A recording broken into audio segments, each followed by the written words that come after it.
자, 지금까지 여정을 돌아보면 하나님의 뜻을 아는 여호수아와 이 지도자들은 자신의 신앙들 잘 지켰어요.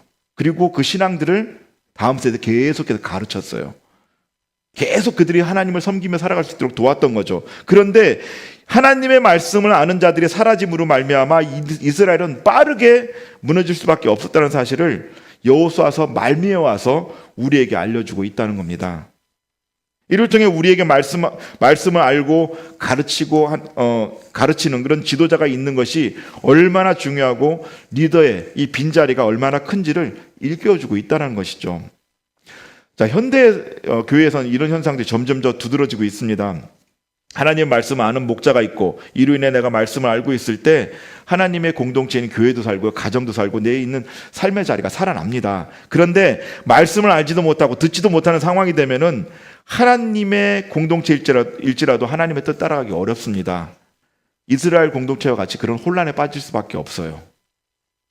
아모스 말씀에 보면 어떻게 젊은이들이 말씀을 찾으려고 다니나 말씀을 들을 데가 없는 거예요.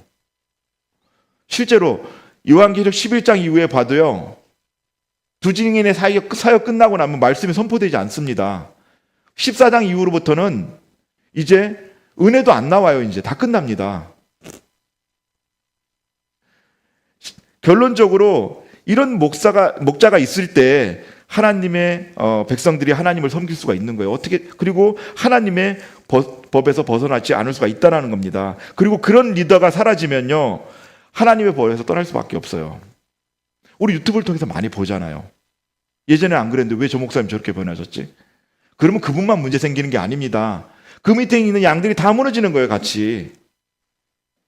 그렇기 때문에 그런 리더가 사라지게 되면은, 정말 하나님의 뜻을 따르는 리더가 사라지게 되면은 모든 사람들이, 그 있는 사람들이 하나님의 법에서 떠날 수밖에 없음을 보여주기 위해서 의도적으로 저 31절을 넣어 놓은 것입니다. 말씀을 아는 리더가 중요하고요, 말씀을 듣는 것이 중요합니다. 자,